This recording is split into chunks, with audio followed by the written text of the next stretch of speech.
So, good afternoon to everyone, and very welcome to the fourth and last panel of Polip 2019. The title of the panel is Paralelní, polis, a dissident concept haunting the present. Paralelní, polis means in Czech parallel polis, and polis means in Greek city. And the word polis is also the reason why we call politics politics. You know, we wouldn't say politics if ancient Greek wouldn't have thought that politics is a lot of people living in a space together and having to organize the space. So this panel is about politics, civil society, and the role of culture and art in civil society and politics. You see, it fits quite well in the topic of Polip, literary deal. And yes, we have to explain to you why we chose a Czech concept in order to speak about politics, civil society, and the world and everything. So the people who are going to explain it to you are we. There is a Czech part of this podium and the post-Yugoslav part, Yugoslav and post-Yugoslav part of this podium. The Czech part is on my left, Marek, Šindelka, no, on my right. Sorry. I made a mistake also when I did my drive license. I'm not very good in right or left. So, Marek Šindelka, he's a writer from Czech Republic. He writes almost everything. He writes poetry, he writes short stories, he writes scripts for cinema, he writes texts for graphic novels, and he writes also novels. And you read yesterday from one novel of him.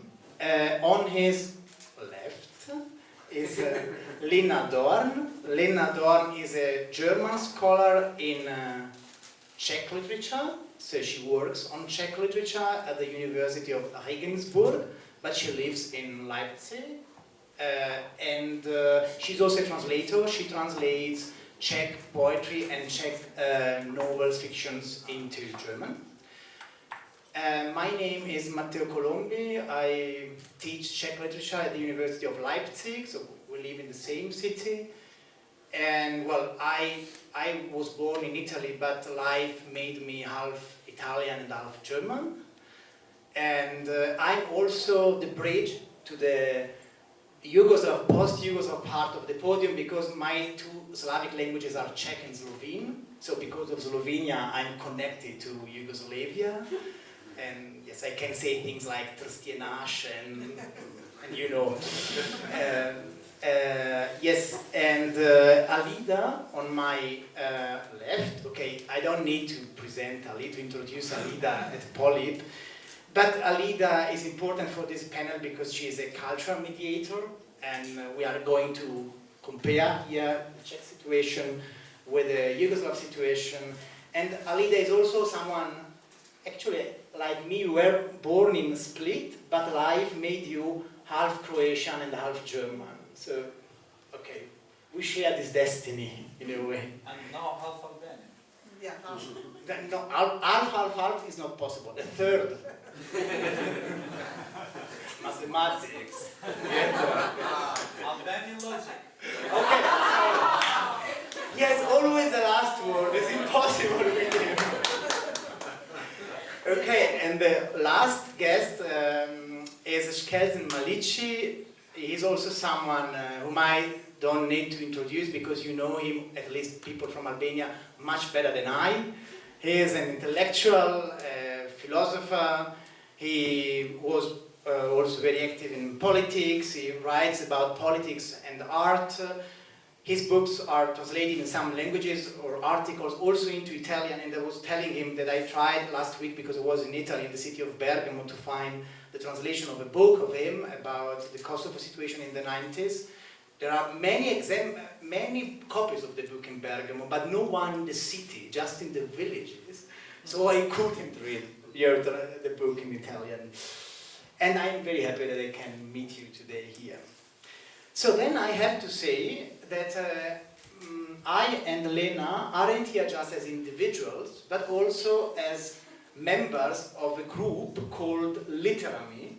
Literami is a cultural initiative based in Leipzig, a group of translators and scholars dealing with Czech literature. And we are three of us here. The third person is Markina, Lisa, sitting over there. And we are here because Alida, Bremer and Sasha Illich, who are the editors of the German version of Beton International, they asked us 2 years ago if we want to edit with them together the German edition of Beton for this year, because the Czech Republic was the guest country at the Leipzig Book Fair, which is a huge book fair, the second largest book fair in Germany after Frankfurt. And so we have here, I show you, this wonderful German edition of Beton International on the topic of Paralelní polis, which is also the topic of this panel. And the ones of you that can read German can get a copy of Beton from Markina. Yes, we are, I think, for the first time trying to connect the English Polip and Beton with the German one, so we are very happy to do it here with this panel on Paralelní polis. So Lena will be the first one to speak, and her task is to tell you why we thought, when we had to decide how to present Czech culture in Beton, that this concept of the Paralelní polis is a very interesting one, because it is politically a very actual one, according to us, but also a quite problematic and ambivalent one. Right? Yeah. Yeah, I'm not sure if I'm really able to speak for all of us and really like all of us of the literary. So, but of course I'll try to sum up what we were discussing, and I will try to sum up where the concept comes from and say something about the afterlife, and already try to direct it a little to the aspects that are maybe interesting for us nowadays and what we can talk about. So, Paralelní polis is a political concept originating in the 1970s and 80s Czechoslovak dissident thought.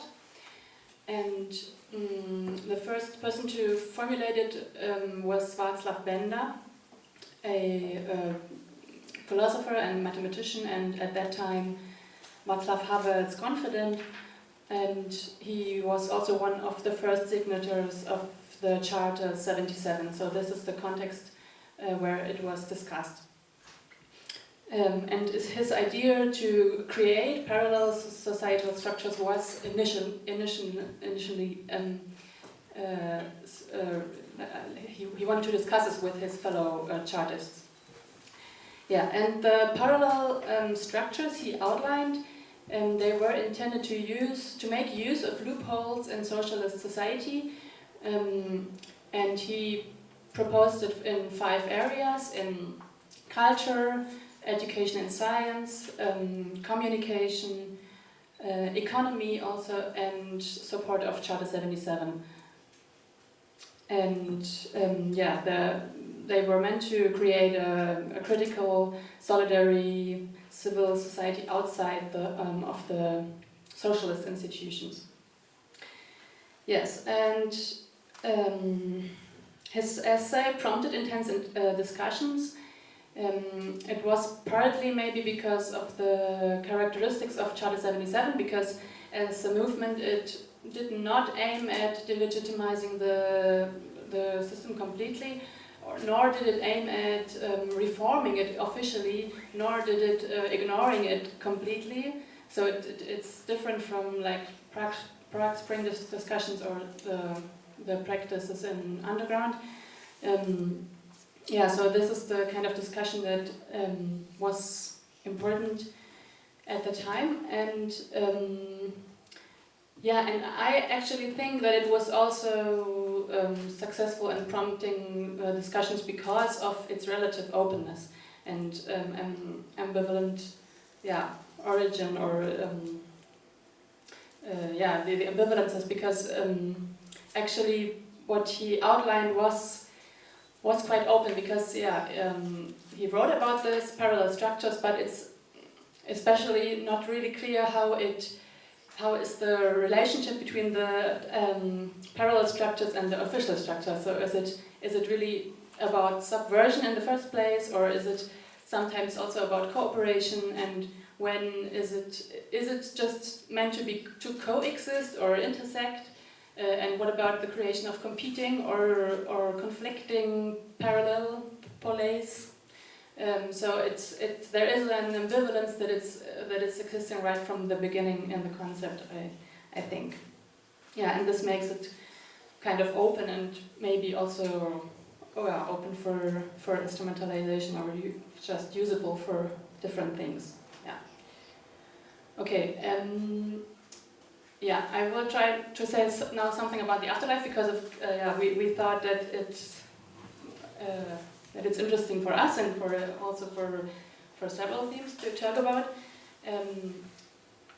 Yeah, one discrepancy is prompted by the further career of its creator, Václav Benda, because he is one of those who became an ardent anti-communist after 1989, persecuting socialist wrongdoings and not differentiating between diehard Stalinists and like reform communists or just leftist thinkers of different orientation. And yeah, he just became a successful conservative Catholic politician, which is a development that is not a Czechoslovak, not unique for the Czechoslovak context. We know it in other discussions too, but it's underrepresented when it comes to historization of these movements, and also underrepresented if we talk about the legacy and the current status, yeah, of the legacy of those movements actually. And yeah, not all former dissidents are now ardent anti-communists, of course, but this is why we came to ask the question: to whom do these concepts belong actually? Who has the right to use them for current purposes? Who has the right to remember them, and so on. Yeah, but I also think what is at stake here is how we think of such or similar structures today, because we have a different societal context, and how can we think of this parallelity if we look at a liberal capitalist society where the system is not threatened by the flexibility of parallel structures, and where even sometimes the parallelity that we have that can be just absorbed and commodified and so on, and you can buy punk shirts at every shop, TK Maxx or whatever. So it's also important to look at the context where we talk about. Now I would like to say some examples of the afterlife of the term, because we stumbled upon some interesting things here. First of all, of course, there is a house in Prague that is called Paralelní polis, and it's a hackerspace, and the group that runs it writes in its manifesto that the main problem is that the state is limiting our freedom, and we have to become independent from the state regulation by internet and hacker skills. And you can only pay in bitcoins in that house, and they call themselves anarcho-capitalists even. And there have been discussions in media, and they were criticized among other things for using that dissident term, albeit not being interested in society as a whole, basically, but and not being open to discussions with with the rest of society. And they were also actually criticized for getting funded by private industry because they had to buy the house first. So they, yeah. Okay. This is, but on the other hand, you have all those parallel structures are in a way similar, and I think it could be also a way how to criticize the original idea of the parallel polis, because it's too flexible in a way. You can, and you mentioned that this parallel polis in Czech Republic is, let's say, very. It's orientated on those cybernetic forms of communication and so on and so on, but those founding of the organization is pretty similar with the original parallel polis concept, which was developed by Benda, because one of its pillars was also donations from abroad, from rich abroad people or organizations. So it was also, in a way, economical parallel structure. And but I didn't want to interrupt you, but just I can see many similarities in a way. In the hackerspace, and their aims to be somehow disconnected from the general society, to create its own way, and it is, I think, a danger in the very core of the concept, like that it could be somehow locked and disconnected, and it could create a sort of cell in the society with. But I will talk about this later, maybe. Yeah, but it's a good point. It's not, and I didn't want to make it sound like it's a bad thing to get funded or something in general. But of course, what you now also said is that there are similarities, but they work differently in another context. So that's always, I think, that what we have to look. And there's actually another example where political scientists used it for a complete other context. It was in 2014, I think. There were US-based political scientists who wrote about political movements that are related with regard to their using of internet communication for their mobilization and communication, that counts for the Occupy movement, or some. They also looked at some anti-austerity movement protests in Greece and Spain, and I think they also looked at the Arab Spring, and they used the term parallel polis actually to analyze the way in which these groups use the digital and the internet for their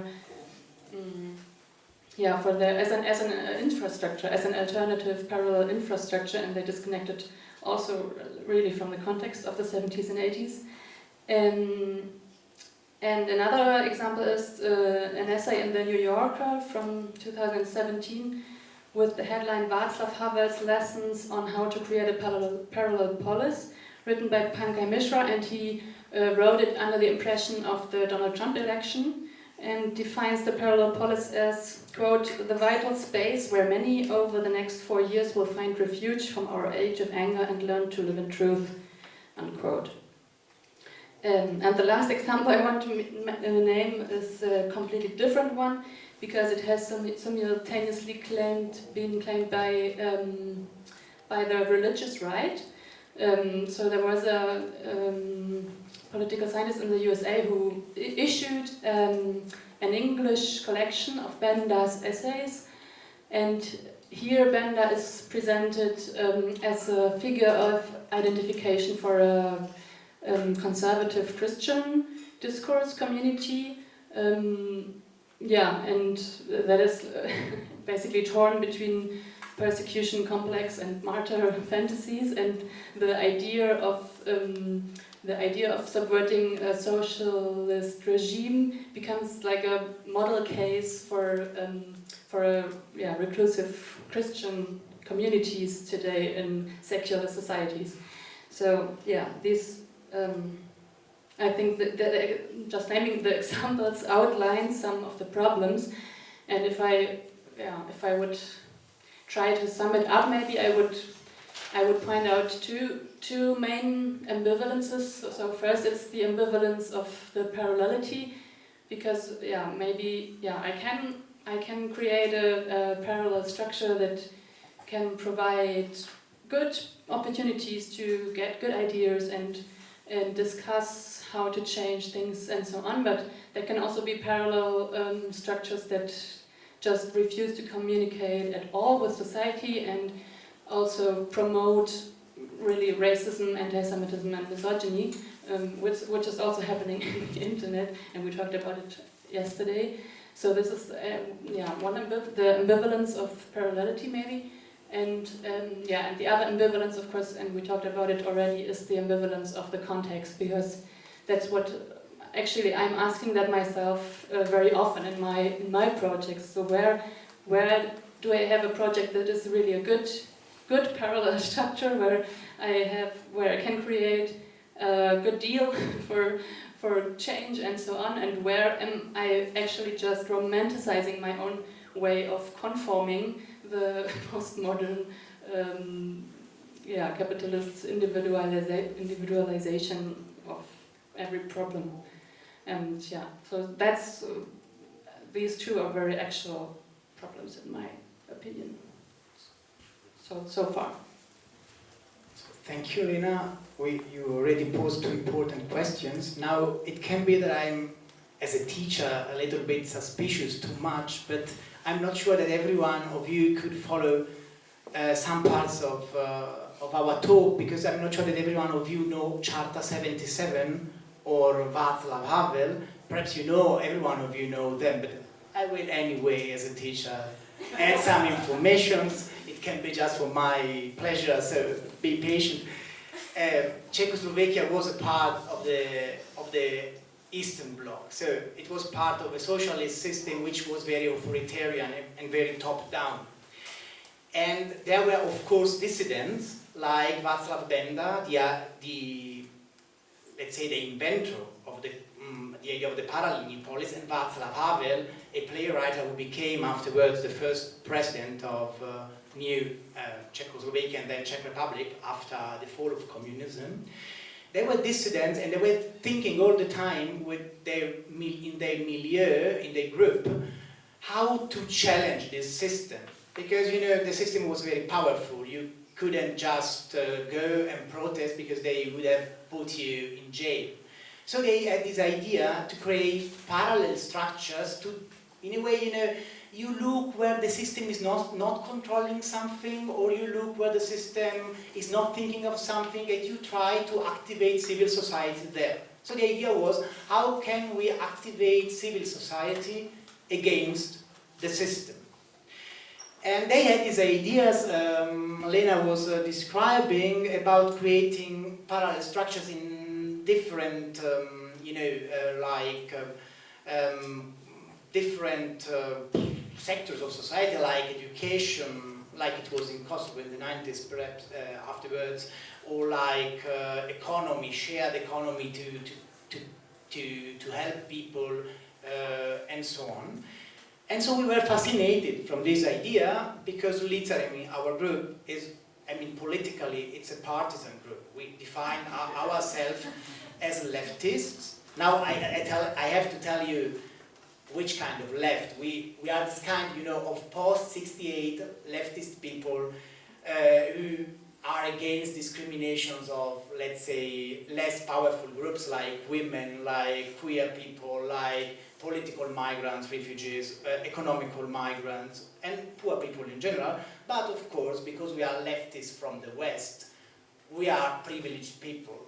We lived in one of the richest countries of Europe. We work in the intellectual sector, which is very protected. So we are not risking very much to activate society at the moment. But you know, my grandmother was used to say that when I was a child that the world may become a very bad place, and so perhaps the day may come in which we are going to pay for our ideas. So this Paralelní polis was a kind of thing we were thinking of to see, okay, it's good to activate parallel structures in society if you are against things like discrimination. So let us learn from the dissidents.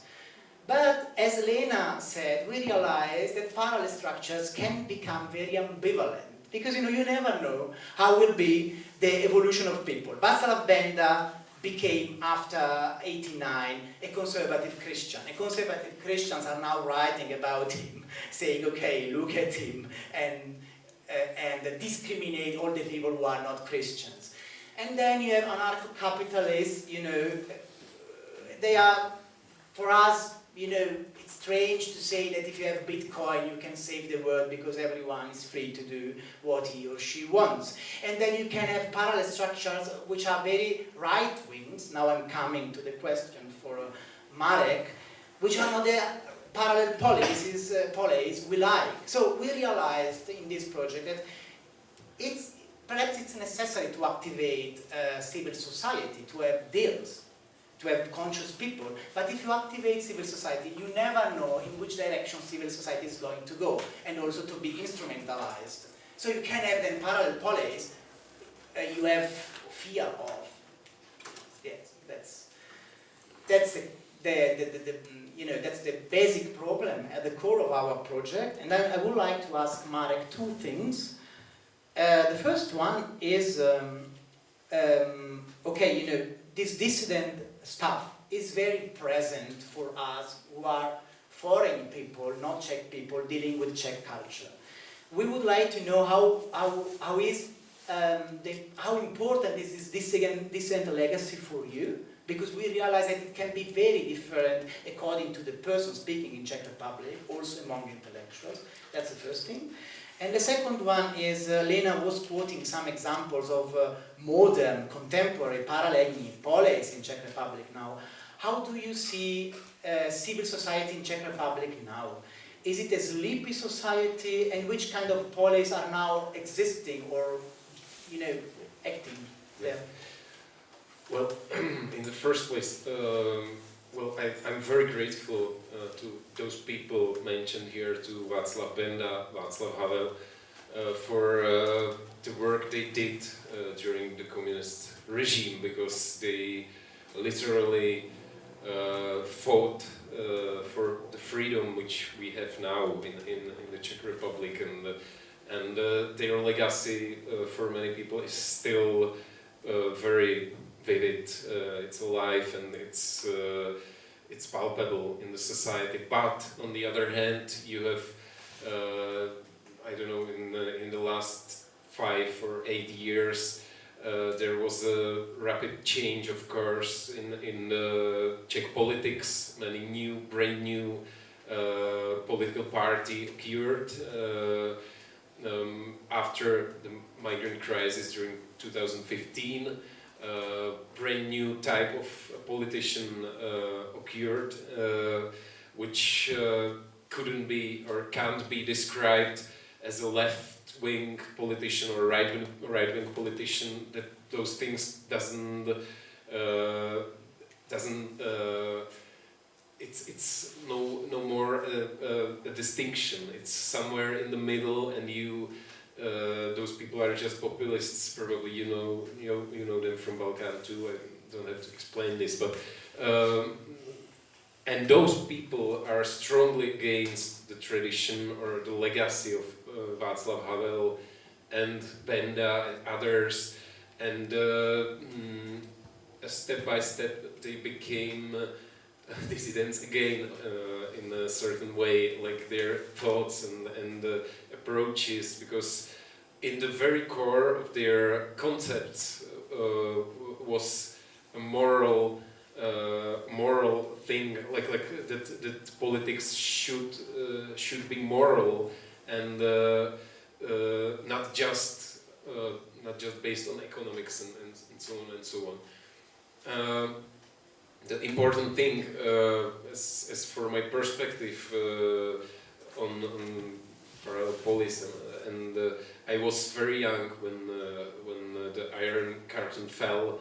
I was like 4 years old, so when the communist regime was collapsing, I probably longed for something, for a plastic machine gun or something. I didn't care much for politics, as you can imagine. It was completely so. There is just like a atmosphere and memories which are still present of the period. But I wanted to say that you can see many examples of those parallel polis in nowadays society. But as Matteo mentioned, they are not as good as we would like. It's those groups of people or political or groups of politically orientated people are mostly extremists or far right wing like groups of neo-Nazis, for example, and you can see in the dynamics of those groups precisely the same concepts as Benda developed or designed in this concept of parallel polis. They have, those groups have their own sources of information. They have their own media. They share information on a like subconscious level of society. Thanks to those media and those channels. For example, our contemporary president, Mr. Zeman, was elected because he managed to somehow access those, let's say, parallel structures in the society. There are many disappointed people on the margins of society, on the outskirts of interest of politicians.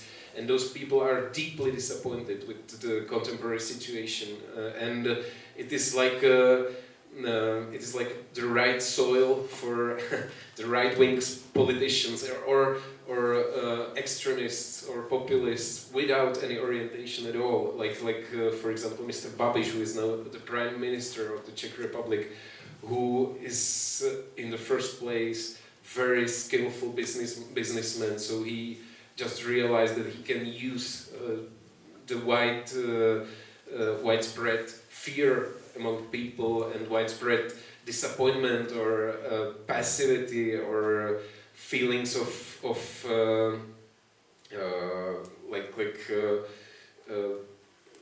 fear in general of migrants and so on and so on. So you can see those parallel structures everywhere, and I believe it always used to be the same way.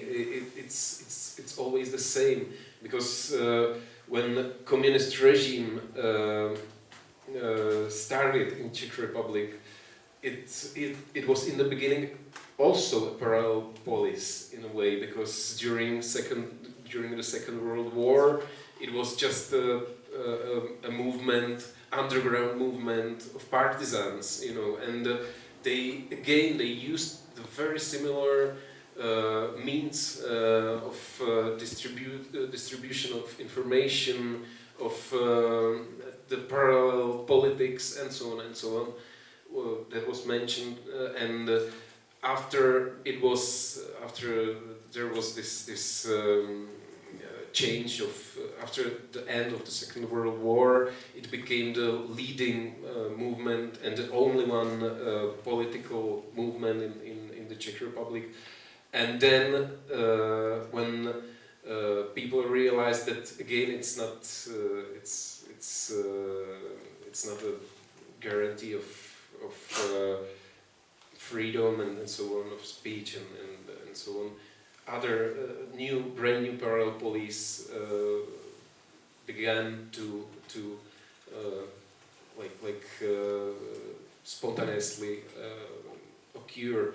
So, and then in nowadays in the capitalist or neoliberalism and capitalist regime, let's say, again there is a lack of some contradictory voices, or so I don't know. That's my point of view, and I'm afraid that this will continue on and on, very naturally, because it's the dynamics of society in general.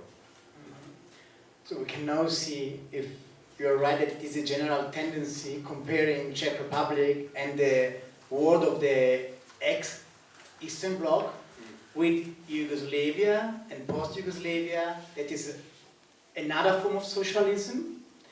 And that's the thing I would like to discuss with you, Alida, because when we had the idea to make this issue about the Paralelní polis, we were thinking of the possibility of a comparison among the Soviet bloc and Yugoslavia, because Yugoslavia had this form of socialism called self-administration, somehow parallel, which was at least theoretically exactly the opposite of the Soviet one. It was not top-down, it was bottom-up, theoretically. If it was like that in reality, that's a part of my question to you.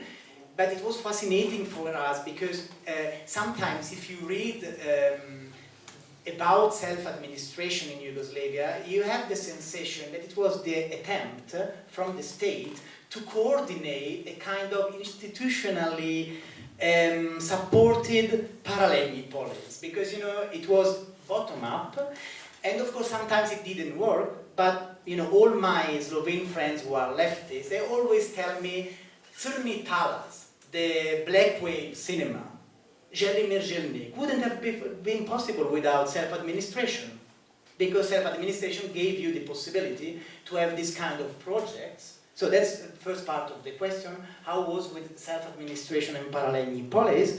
And the second part is about the legacy of it, because you could think, okay, Yugoslav people were educated to this kind of activism in civil society. But what you wrote for Beton here about Croatian society now is quite scaring, as if people had forgotten about it, because the people who now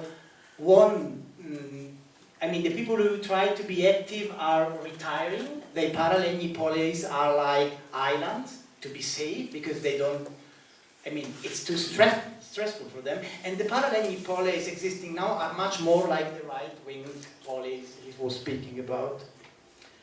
I think I will surprise you with my answer. Mm-hmm. I will speak only about Croatia, because it's easier for me, and it's a very good example for whole Yugoslavia, but Croatia is now in focus in my explanation. While I heard these Czech examples, I thought very intensively about Croatian fall.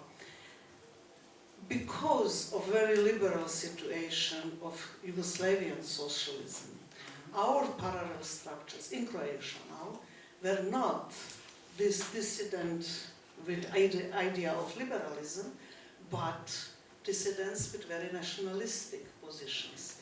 So in this time, Václav Havel was active in Czechian. In Croatian fall, we have very active Ustaša people in America, Canada, Latin America, with their structures, with their journals and with their media.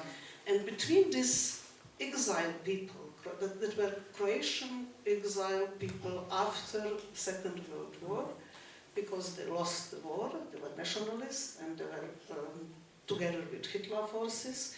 So then they left for Latin America, for Canada, for the United States. And between them, there were some liberal, not nationalistic people. They were against socialism, but not Ustaša. Example is Bogdan Radica, one very, very good intellectual from Split who lived in New York. He was one of the greatest intellectuals from Mediterranean area, and he was not Ustasha, but against Tito, against socialism, and because of that abroad.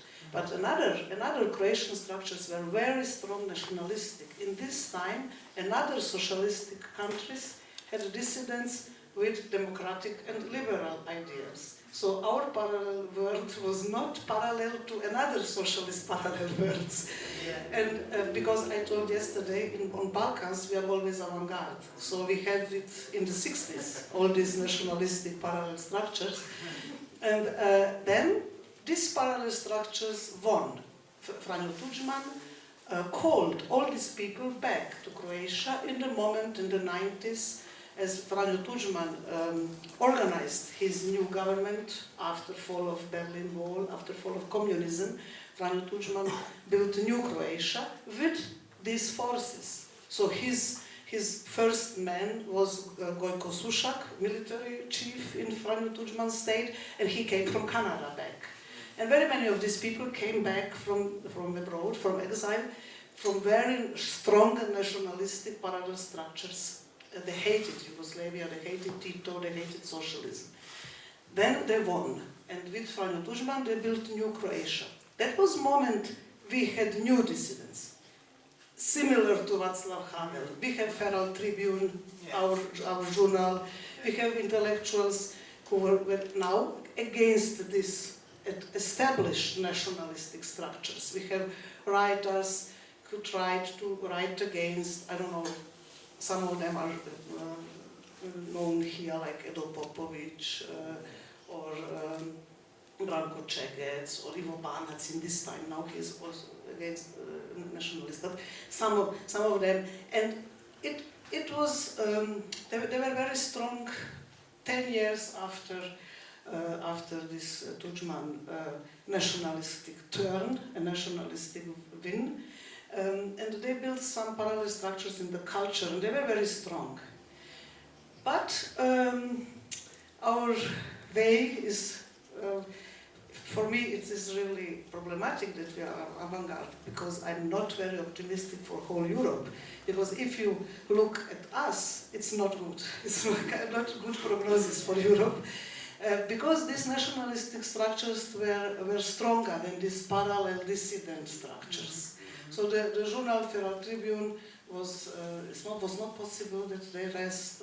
Very many of these authors, they were disappointed, or they are old and tired, or they went abroad, because on the state structure it was not better, but every day it was worse. And now we are on a very, very worse point.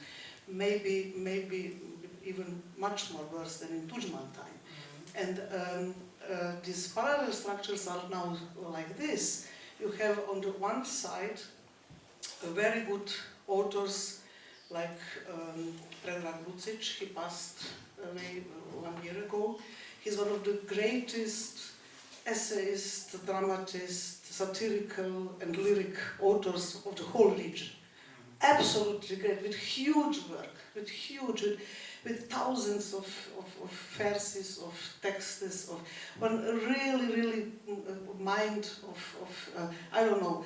We have Krleža, of course, in 20th century, but nowadays one of the strongest people at all. He is not known abroad and not known in the official structures in the country. Totally, Krleža was most famous than him. Official Croatia doesn't recognize this guy.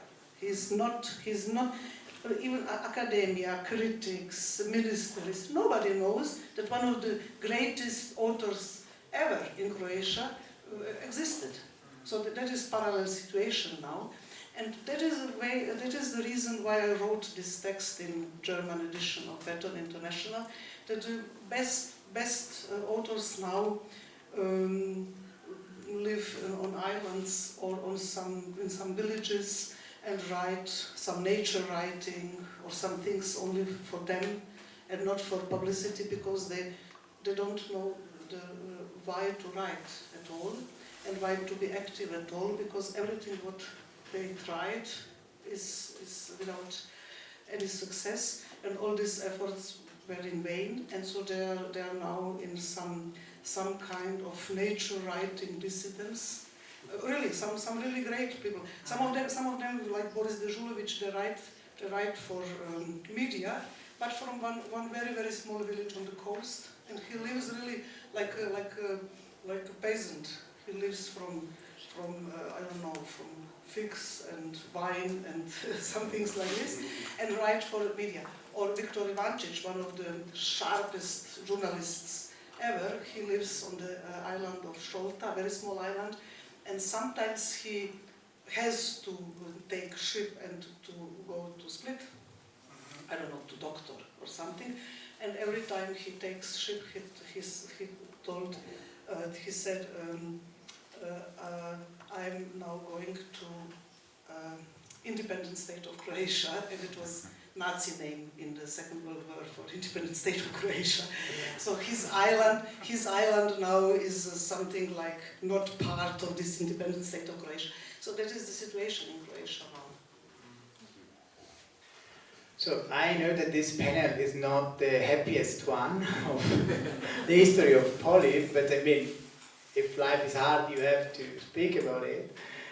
We were at least mentioning something some people put hope on, that is this kind of environmental form of dissent. It's interesting that I was having lunch before with our Japanese colleague, and he was telling me about Japanese culture and calamities in nature, and also a way of, dissent also there, because it's very actual in a way. But now we will come to our last example of Paralelní polis, that is the Kosovan one.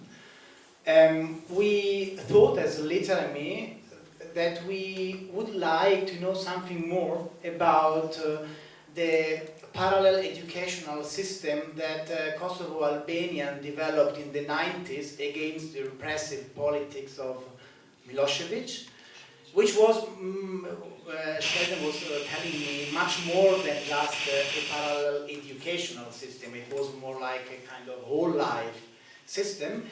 And I have to admit that we just read to prepare ourselves some articles about it, but no historical study, so we cannot, it's up to you to explain it to us. And also, we would like to ask you if it happened like in Czech Republic or perhaps like in Croatia, that you gave to the society the possibility to making something parallel, but the effects weren't just positive, that there were also some negative effects you weren't thinking of in the moment. We are here in parallel society. Polip is something for us which is pretty much parallel as concept and as event. But I will continue. So,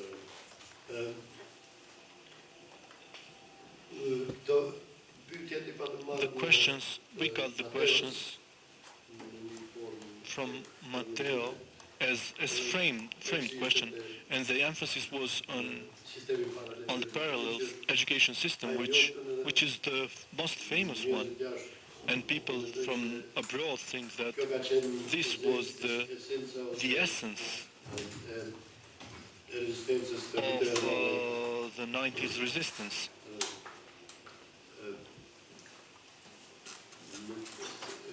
The parallel system of schools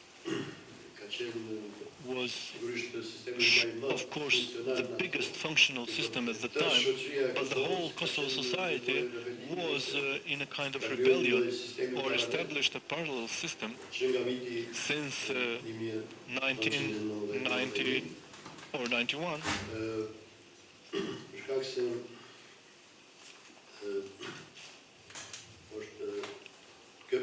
Because this was the culmination of the crisis of Yugoslav Federation. This year, it's 30 years from that culmination when the in spring 89, the autonomy of Kosovo was abolished.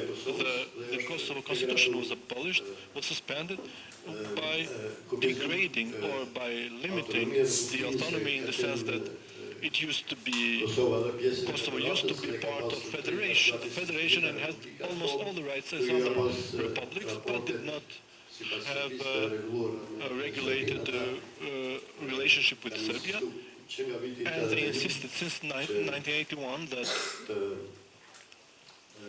to get the control back over Kosovo, which it lost with Yugoslavia's constitution of 1974.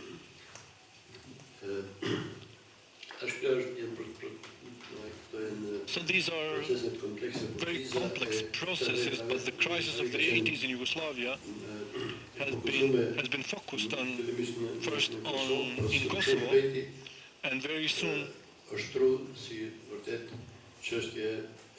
it was and then it was spread as issue of the federation, because Serbs came with platforms that they are not happy with the system built during the 70s.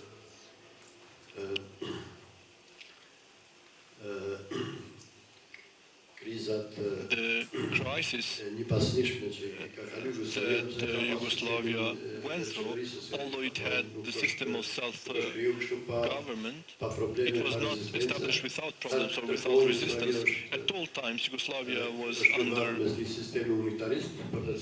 between this unitarist system, for which Serbia was always in favor, because it was the biggest nation. Serbia was the biggest nation. But while other republics, Western republics, so to say, Slovenia and Croatia, wanted a more federal or confederal model, by emphasizing their interests in that federation as much as possible. After NASPOK, a Croatian movement for higher independence within the federation during the 70s, the reaction was, both in the 60s there was also a crisis when Serbia, after the resignation of Rankovic, which was the second guy in the system, and also the head of the secret services of Yugoslavia, and somewhat the central unitarian figure, Yugoslavia entered into a new phase of reforms by experimenting, in addition to self-government, also experimented with introducing the free market instruments. The organizations that were self-governed, or the production organizations, they got the right that there were no more central plans coming from or 5-year central plans coming from the federal government, but they could produce for the market. And this model, at the time, during the 80s and during the 70s, China studied, and it seems that today China is applying that model as a type of state capitalism, so to say, with its communist party as an instrument. Yugoslavia, this is another topic, something that intrigued me in this topic, also during this discussion.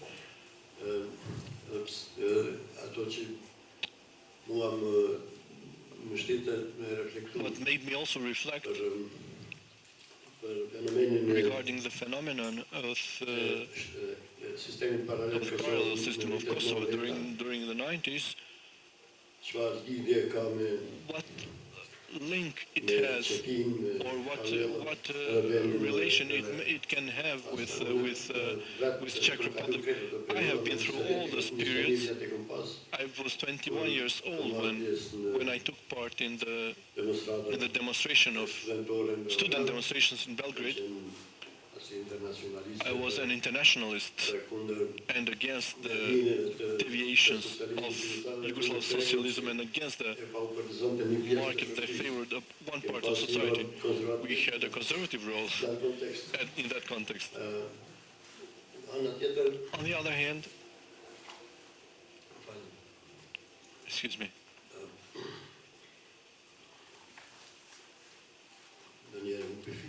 Sometimes I lose it. About Czech Republic?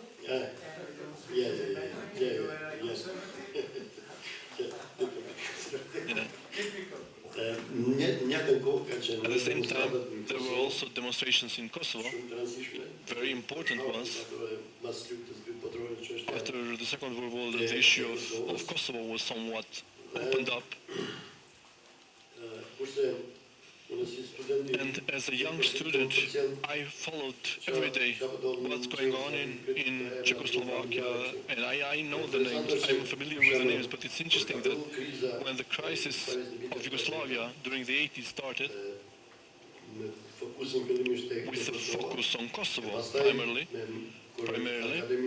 and then when the Serb Academy of Arts and Science came with a memorandum, it was like an ultimatum to Yugoslavia. Yugoslavia will either be Unitarian or we will make the Serbian state, an extended Serbian state, or the Grand Serbia.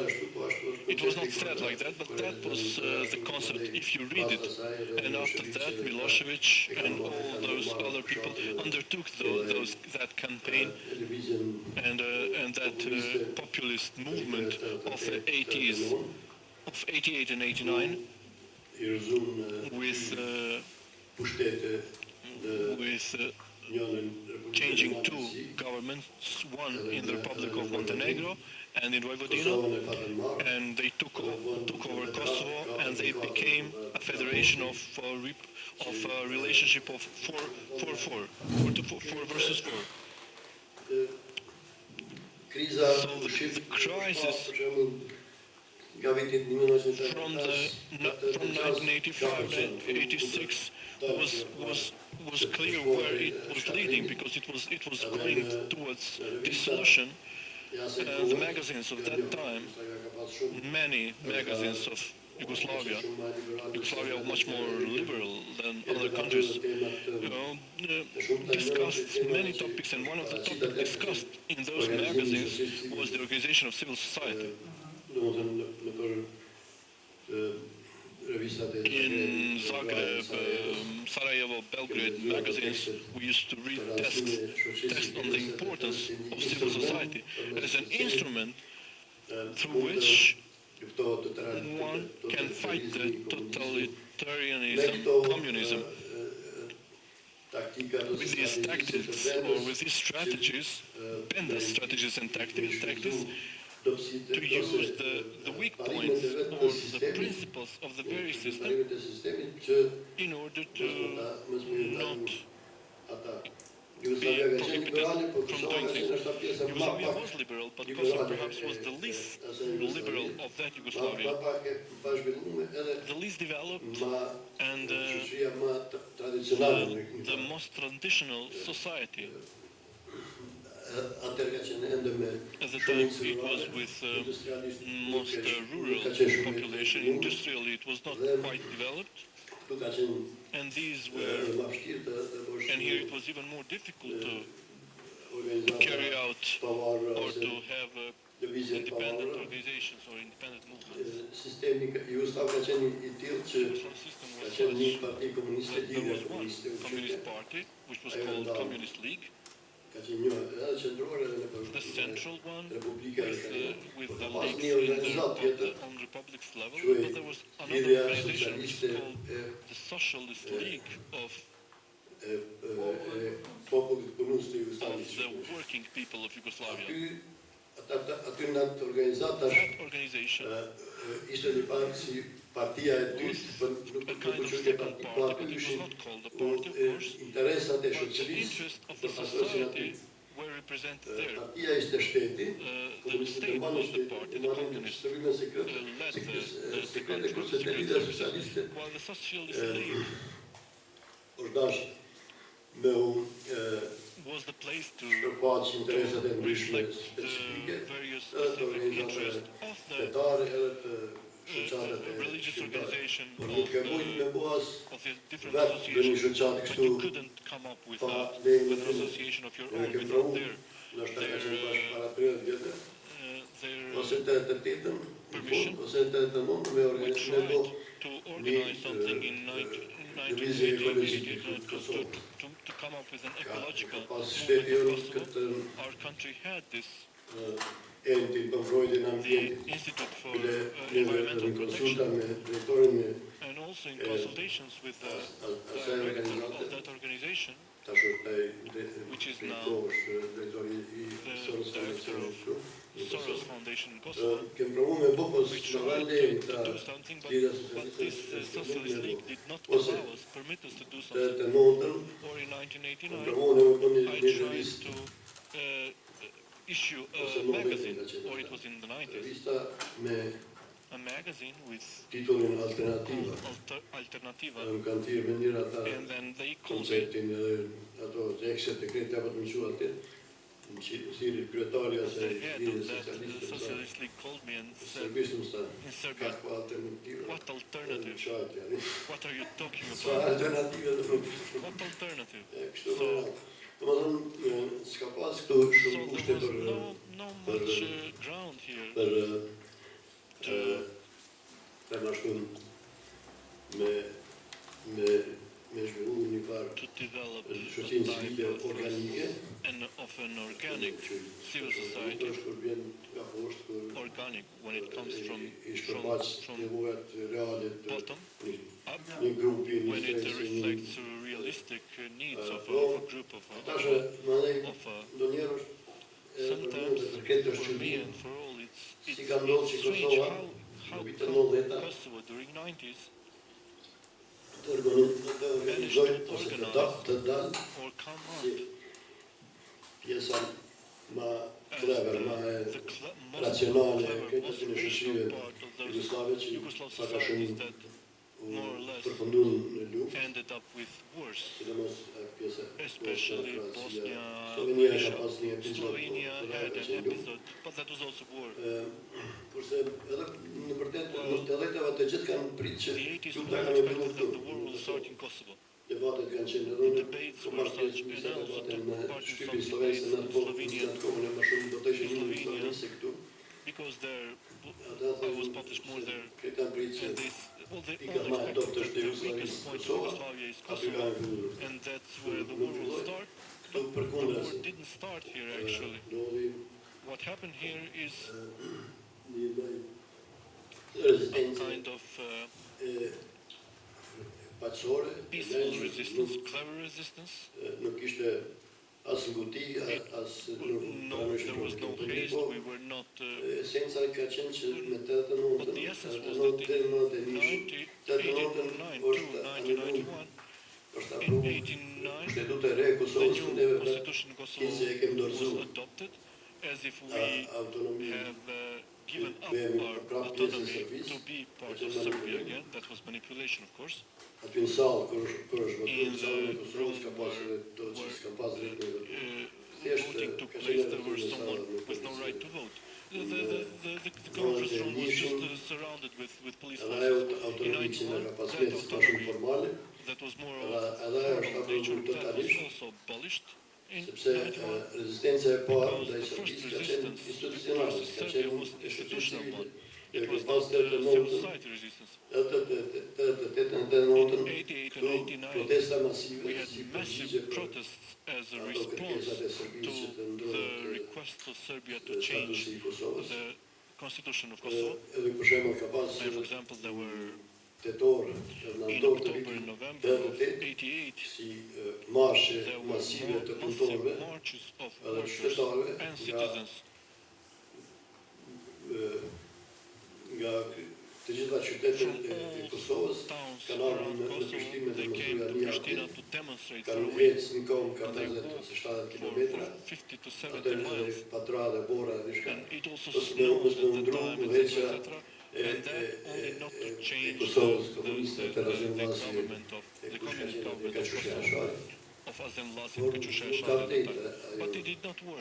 Përpo ato ka qenë paka shumë të organizume Those prej were organized by strukturave të the structures of të pushtetit në Kosovë. the Në party in Kosovo. qershor, In June, ka fundi i qershorit, by the end of June, ka qenë seanca e fundit e kuvenit të the Kosovës, last atë një session of deputet Kosovo Parliament took place, and one i kuvenit MP, nga member Gjakova, of ka Parliament from thonë Jakarta, aty said debatet ka qenë the debates disa orë mes were grupimit sërb were deputetëve taking shqiptar. hours between Serbs and Albanians in that parliament. Rushdi Bakalli, And then ka Rushdie thënë, Bakali said Kosova ka hyrë në Serbi Kosovo me entered vendimin into e Serbia kuvenit të vitit with the decision 1945, of që the kemi hyrë 45 monumental. government, and as we Në atë entered, moment, we will get out Jokanovic also. që ka And qenë then at that Kryetari i moment, Kuvenit the president of e ka the ndërprer parliament mas 5 ditëve suspended that, ka and hyrë after 5 policia days, the police në entered televizion in the e kanë television, anulu komplet and they suspended the whole kuvendin work of the kanë marrë of the praktikisht e kanë parliament. So they riokupu they reoccupied Kosovën. Kosovo. Reagimi And the i reaction mbetjes të kuvendit të 117 deputetëve ka qenë që 117 remaining në members korrekt of parliament, legalisht në they illegally gathered in Kjo ka Kosovo, qenë and they rezistenca declared the independence of Kosovo. institucionale që This ka was the bërë institutional resistance of the structures të shqiptarëve këtu që of kanë Albanians disa who were partiza on tjera që power. kanë përkrar, shumica nuk i ka përkrar. Many did Kjo not ka support, qenë but this kjo formë was- rezistencës. this was the form of resistance. After Po this, ndërkohë, in the nga vitit meantime, 89 from dhe 89, ka 90, nisë të formohen partit politike political parties si edhe në started Jugosllavi to kur ra be established. In Yugoslavia also, when Në communism, në grupin nga vitit I was, 89 e in kemi the kriju një from parë 88, 89, we created organizatet an kryesisht të intelektualëve, organization of profesorëve, intellectual and universitet, university professors. It was organizata called the organization Shoqata Jugoslave për Yugoslav demokratizimin Association for e Democratization vendit. of the country. That's something like that. Në Kosovë është dega e saj është kryer e In fundit. Kosovo, sepse aty kur the last thashë branch was opened in majtëherë, Kosovo when we Lena wanted Pepeluse, to have the establishment meeting. It was February 88, 1989. The miners' strike started, and we were prohibited every gathering, and we had that meeting in December. Partit politike gradualisht e Political kanë marrë party atë gradually, demonstrira demokratike especially the Democratic League of Kosovo in e Ibrahim kanë marrë në kontroll procesin. the process under control, Jo vetëm në Kosovë, not në only in Jugosllavi, Kosovo but in the whole of si Yugoslavia, thoshte filozofi as the Sloven Tomasz Lasky, Slovene philosopher used to say, të gjitha kombet janë homogenizuar. all nations were homogenized. Do të thonë ke mujt me So dalë you në could, televizion një zonë me thonë one krejt way komunistat shqiptarë could duhet say me dorëzu all Albanian communists i should brezat e partisë. give their party Nesër booklets, and the other day 99% e of këta them kanë bërë këtë did gjest. that. Kështu ka So qenë this is how fenomeni the phenomenon, krijimit the të phenomenon of kësaj shoqërie establishment of creation of this parallel society is described very well by an English author, Howard Clark, Howard e ka Clark, libri Civil in Resistance his in book Kosovo. Civil Resistance in Kosovo. Ai ka qëndru shumë He kohë stayed a këtu, long time here, and he was my personal friend. Ka vdekur. He passed away. Ai e konsideron si He një considered nga lëvizjeve This one of the shoqërore të social rezistencës pazore movement of peaceful resistance is one of the most successful peaceful resistances. Organizative. Por But kjo të na ka pas autor që kanë qujtë in Kosovo, there were authors OEC-a më e madhe called it the biggest NGO in the world. because And that's how it was from looking from outside.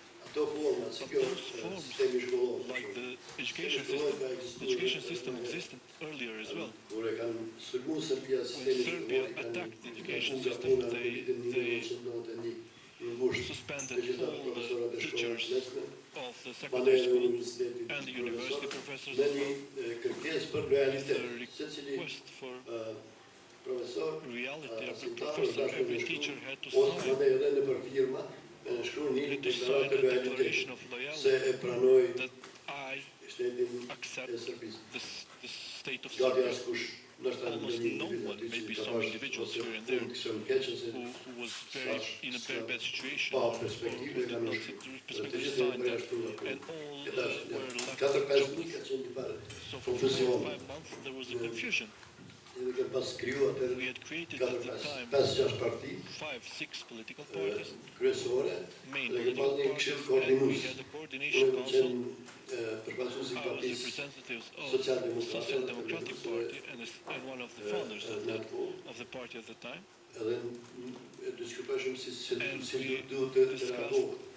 on the ways how to react. In 91, when the schools were closed down, all the workers in the public sector were left without a job with this declaration of loyalty.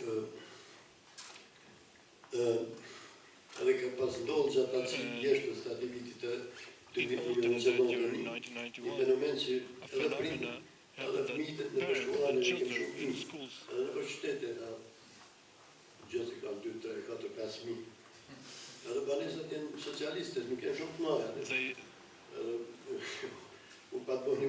so there was a crisis in the everyday life. So a solution had to be found, and I was also part of some debate on how to react. Some of the debates were optimistic. In no way should we continue school without let us get in the facilities. This lasted 4 or 5 months. But after contacting with some people from abroad, we learned about 2 similar examples in Palestine and South Africa. In Palestine, the leader of the heads of education system decided to continue school outside the official facilities. Maybe the climate was better there, and they could continue schooling outside, and that survived. In South Africa, the system was dissolved, and it was a problem to regenerate it. So this parallel system of Kosovo continued with those structures, and only the parties that came into power or go with democratic lead, they imposed their people, or they decided, they agreed with those who were close to them, and they put things under their control. But the parallel system consisted in many segments, and we had also the government in exile, that parliament that declared the Republic of Kosovo, which was never made in Kačanik. They all fled in Croatia and Slovenia, and later on we decided to have our elections illegal. For us they were legal, but they were organized in May 1992. Kosovo was elected president, and we created a new parliament, which was which never met, actually. We tried a couple of times. I was also the member of parliament. But we worked in some committees, but we were never allowed. Our mandate continued for two terms. What were in addition to there was a government in exile, had some minister here as well. For example, the Minister of Education worked here, or we had a system, the system of political party.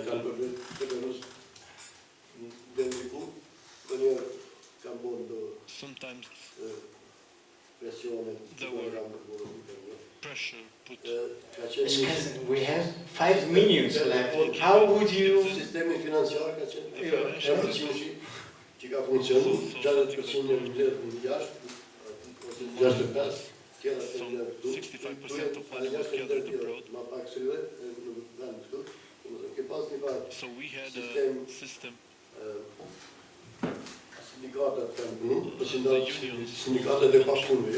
The unions of jobless people, and also independent media, and the electronic media, but we used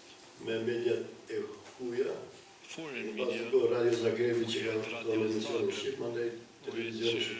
and then we had Albanian television. Every house had a satellites, and we got informed from these foreign independent culture and sport, which is very important. Sports leagues continued, even though they didn't play in official sports,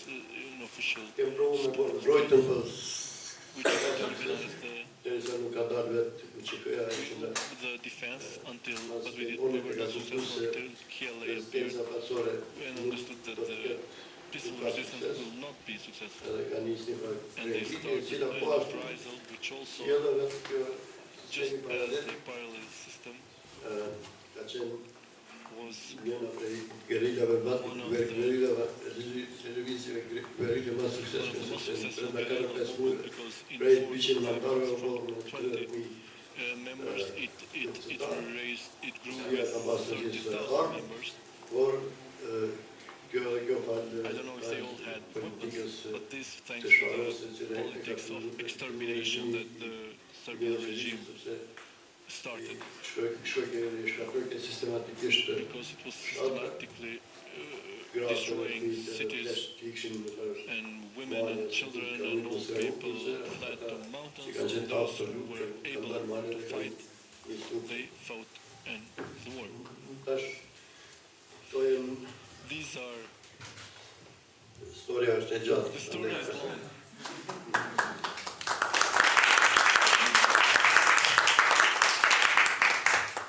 So, this would be now the moment in which civil society, that is you, becomes active and asks questions. But I mean, we were discussing also about the fact that sometimes it's too late for civil society, like now for you people, at least in this official venue. But I mean, you can go out and become a parallel polis and speak with us and among you.